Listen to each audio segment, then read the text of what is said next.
This is PSN Newsrun, streaming exclusively on YouTube. Hello and welcome to PSN Newsrun. Our headlines. Federal government suspends 4% import levy after business backlash. Federal government to relocate cattle from Abuja to grazing reserves. And on sports, Flying Eagles head coach unveils final 21-man squad for FIFA Under-20 World Cup. Here are the details. Nigeria has suspended the new 4% levy on imports after heavy pushback from business groups, with government promising a review to avoid worsening inflation. Let's hear Marianne on this report.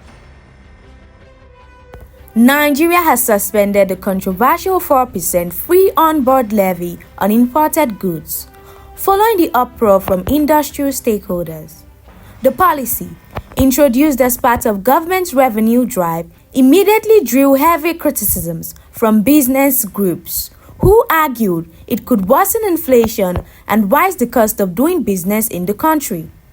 Importers and trade associations warned the levy could cripple supply chains and increase consumers' prices at the time when Nigeria is already battling with the cost of living crisis. In response, the Finance Ministry announced a suspension on the levy and promised to carry out a review to ensure that any revised policy is more balanced and does not unduly burden businesses. Officials said the aim remains to boost government revenue, but without stiffening trade or investment. Analysts say the suspension offers temporary relief for businesses and consumers, but the outcome of the policy review will determine whether trade costs stabilize or rise again in the near future. Marianne Awuya, PS News. The Nigerian Environmental Society is marking 40 years as it prepares to host its 34th National Conference, highlighting its impact on Nigeria's environmental policies. Joycelyn attended the briefing and files in this report. Founded in 1985, Nigerian Environmental Society (NES) has grown from a small professional body into Nigeria's foremost environmental watchdog. With over 35 chapters nationwide and strong student engagement across universities, the president, Dr. Ifegbidiki Okobia, told journalists in Abuja that the anniversary is a moment to reflect on achievements, including contributions to the Environmental Impact Assessment Act and the national policy on the environment.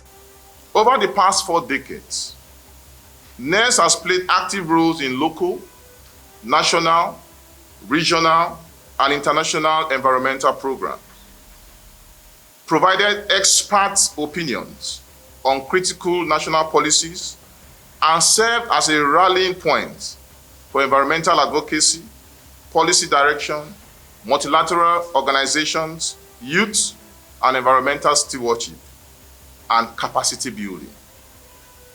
NES has evolved into the premier environmental professional society in Nigeria, earning its rightful place as the foremost watchdog of the environment.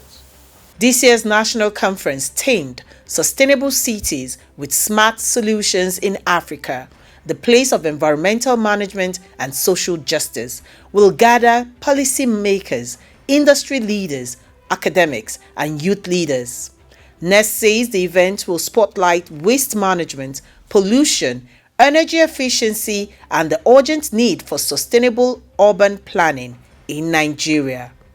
This year's conference will provide a strategic platform to discuss emerging environmental challenges and opportunities, renew policy and practice affecting Nigeria's environment, showcase innovations and research in environmental science and engineering, foster partnerships for climate resilience, ecosystems restoration, and circular economy development. Exhibiting pavilions. We're going to have exhibition for pavilions for companies and those in the environment space to demonstrate and display what they are doing. Through collaborative efforts with government, private sectors, the academia, and civil society. As the Nigerian Environmental Society turns 40, it says its focus remains on building partnerships and preparing the next generation of environmental stewards to drive a cleaner and greener Nigeria. Reporting for PS News, Joycelyn Ella Keche Ada. Dangote says its refinery is saving Nigeria $1 billion every year and finally ending 50 years of fuel crisis. Joycelyn brings us details. The Dangote Group says its new compressed natural gas trucks will create 24,000 jobs with drivers set to earn 3 times Nigeria's minimum wage, while also saving the country $1 billion annually by cutting demurrage costs and ending decades of fuel shortages. The announcement comes after the Nigeria Union of Petroleum and Natural Gas Workers, NUPENG, raised concerns that Dangote refinery and CNG truck rollout could threaten existing jobs in petroleum transport. The union had warned that traditional tanker drivers may be displaced by the shift to natural gas-powered vehicles. For over 50 years, Nigeria, Africa's top oil producer, relied on imported fuel, leading to queues, scarcity, and heavy losses from shipping delays. The Dangote refinery, now fully operational, says it's reversing this trend by processing crude locally, delivering products directly nationwide, and deploying CNG-powered tankers to ensure quicker, cheaper, and cleaner fuel distribution. If sustained, Dangote's twin-push jobs through CNG trucks and saving through refinery operations could mark a turning point for Nigeria's energy sector, reshaping both employment and fuel security. Reporting for PS News, Joycelyn Ella Keche Ada. The federal government says it will begin moving cattle out of Abuja into designated grazing reserves. Ella's got the details. The federal government has announced plans to move all cattle out of Abuja into designated grazing reserves in a bid to ease urban congestion and reduce clashes. For years, open grazing in Abuja has fueled debate over safety, traffic disruptions, and urban planning. Herds of cattle roaming major highways and residential areas have been a common sight, sparking concerns about security and the capital's image as a modern city. Now, the federal government says it will begin relocating herders and their cattle to grazing reserves outside the city. Officials argue the move will promote cleaner city planning, reduce farmer-herder conflicts, and encourage modern livestock management practices. Critics, however, warn that poor implementation could lead to resistance from herders and renewed tensions if adequate facilities are not provided. As Abuja makes this transition, the success of the policy may determine whether Nigeria can balance tradition with the urgent demands of urban development. Ella Okechukwu, PS News. Rivers APC has urged suspended Governor Siminalayi Fubara to join the party as it prepares to return to office. Here's Daniel with more. The Rivers State chapter of the All Progressive Congress has advised suspended Governor Siminalayi Fubara to defect to the party as the state prepares to end 6 months of emergency rule. APC spokesperson Darlington Wuju made the call during a television interview on Tuesday. He said if he were in Fubara's position, he would announce his defection to APC on Thursday when he returns to office. According to Wuju, party convention means that any sitting governor who joins automatically becomes the party leader in the state. The remarks come as Rivers prepares for a transition. Since March, the state has been under emergency rule declared by President Bola Ahmed Tinubu, following political tensions between Fubara and his predecessor, Nyesom Wike. The emergency suspended the governor, his deputy, and the state assembly, with retired Vice Admiral Ebok Ete Ekwe Ibas appointed as administrator. With the emergency set to end this week, both President Tinubu and Fubara are expected back in the country. Tinubu cut short his vacation in France to return to Abuja while Fubara is due back from London. As Rivers State resumes democratic governance, the political alignment of Governor Fubara could play a defining role in shaping the state's next chapter.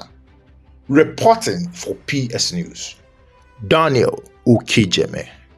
A UN inquiry has accused Israel of committing genocide in Gaza, a claim Israel strongly denies. Ella is on the international desk. A United Nations Commission of Inquiry has reported that Israel committed acts of genocide in Gaza and accused senior officials, including Prime Minister Benjamin Netanyahu, of incitement.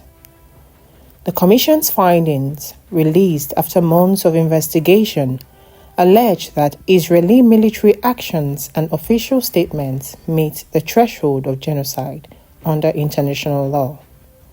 The report singles out top leaders, including Netanyahu, for remarks it says contributed to incitement.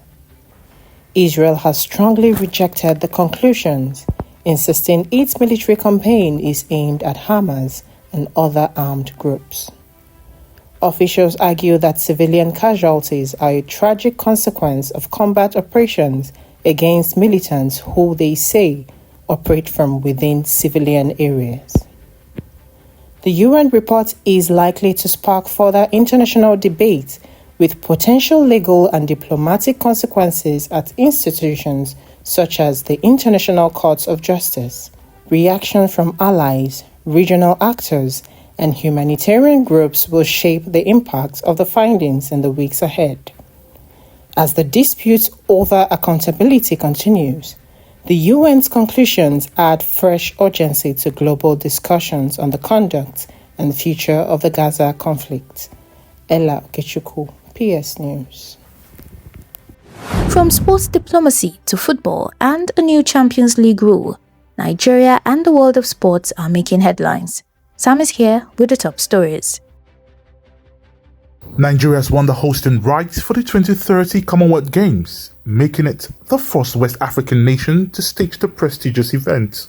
Officials say the move aligns with President Bola Tinubu's renewed hope agenda for sport and position Nigeria as a continental sport hub. Dr. Kehinde Ajayi of the National Sport Commission Director of Press said hosting the games will create jobs, boost infrastructure, and contribute significantly to the economy. She noted that Nigeria's strategy of investing in both athletes and competition mirrors global best practice.